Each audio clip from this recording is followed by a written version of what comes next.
المفاجأة إن الكون دلوقتي بيبعت لك رسالة خاصة جدا، رسالة مكتوبة باسمك أنت بالذات، مش توقع عام، لأ. دي الرسالة اللي النجوم كتبتها ليك الشهر ده، وهي ممكن تغير قرارك الجاي تماما.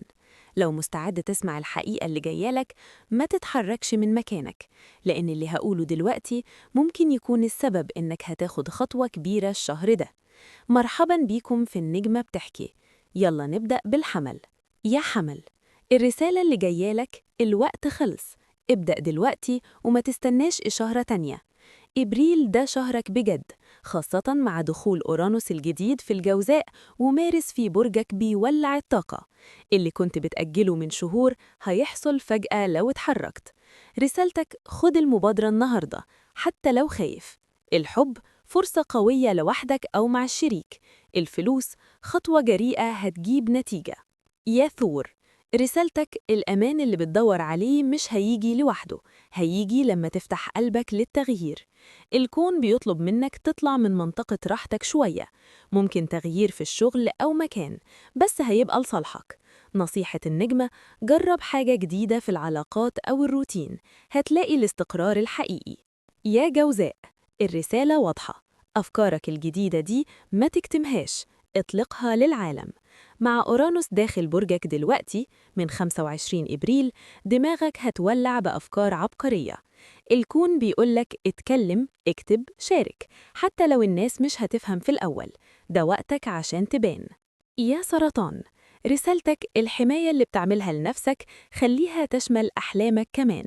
الطاقة العاطفية عالية الشهر ده، بس الكون عايزك تطلع من الصدفة وتبني حلم كبير. لو حاسس إنك واقف مكانك، ابدأ خطوة صغيرة نحو هدف قديم. الحب هيبقى داعم جدا. يا أسد، الرسالة اللي جاية: الضوء اللي جواك ما تخبيهوش، الناس محتاجاه. الكون بيفتح لك أبواب شهرة أو تقدير. لو عندك موهبة أو مشروع، قدمه بثقة. تحذير خفيف: ما تخليش الكبرياء يمنعك تطلب مساعدة لو احتجت. يا عذراء، رسالتك: كفاية تنظيف وترتيب، الوقت جه تعيش شوية.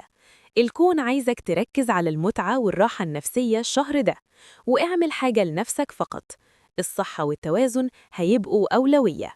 يا ميزان، الرسالة: التوازن مش معناه تسكت، معناه تختار بنفسك. ممكن تواجه قرار مهم في العلاقات أو الشراكة. الكون بيقولك: اختار اللي يناسب قيمتك، مش اللي يرضي الآخرين.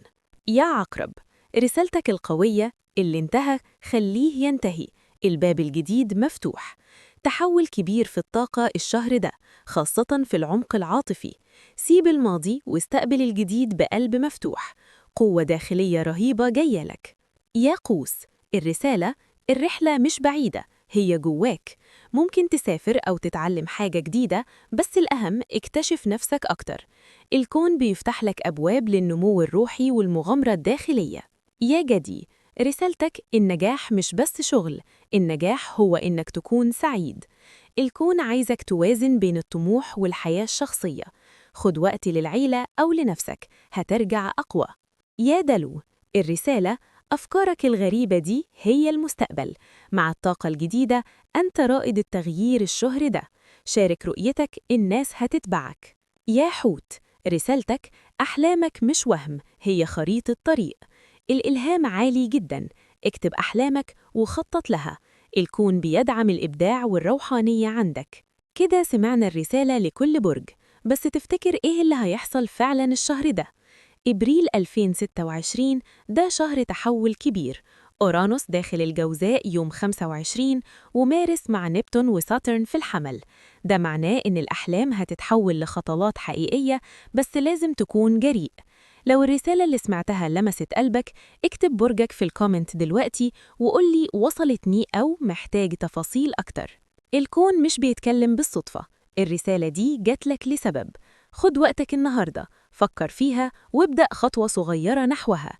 لو عايز توقعات أعمق أو قراءة شخصية، اشترك في القناة واضغط الجرس عشان ما يفوتكش حاجة. شكراً إنكم معايا في النجمة بتحكي. أشوفكم في الفيديو الجاي، وربنا يحقق أحلامكم كلها.